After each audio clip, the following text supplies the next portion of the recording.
జగిత్యాల జిల్లా రాయకల్ మండలం కట్కాపూర్ గ్రామంలో గత 5-6 రోజుల నుండి వడ్లు చోకడం లేదని రైతులు జీవన్ రెడ్డి దృష్టికి తీసుకువెళ్లగా వెంటనే స్పందించిన జీవన్ రెడ్డి వరిధాన్యం కొనుగోలు కేంద్రాన్ని సందర్శించారు.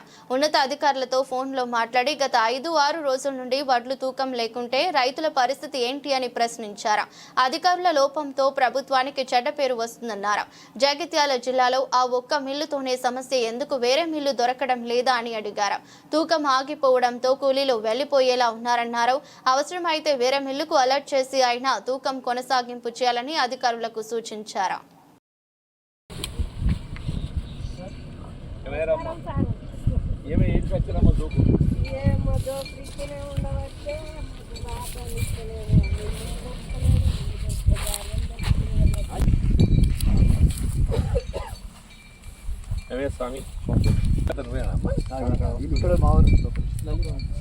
అమ్మాయి ఏం సుజాత వస్తుంది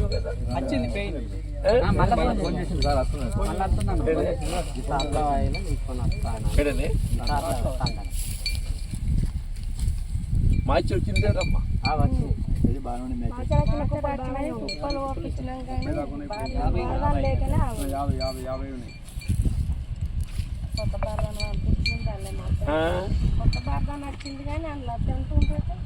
కొత్త అయితే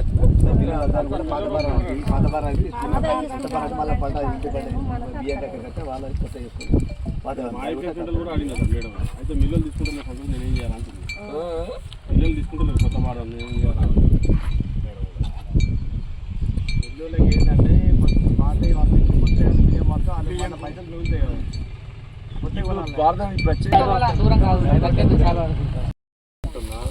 మనము కమిషన్ తీసుకుంటున్నాం. మీకు తెలుసా, రైతు మనం ఎట్టి చేస్తలేము, రైతుకు ఎట్టి చేస్తలేము. ప్రభుత్వం ఏదైతున్నదో వరి ధాన్యం సేకరణకి ఏదైతుందో మనం మీకు ఎంత కమిషన్ ఇస్తారు? క్వింటల్ 12 రూపాయలు కమిషన్ వస్తున్నది. తెలుసాను మీకు రైతులకు అందరికీ?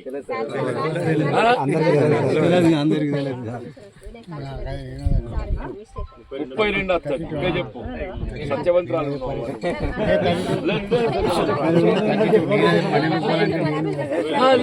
కరెక్ట్ చెప్పినావు, కరెక్ట్ చెప్పినావు.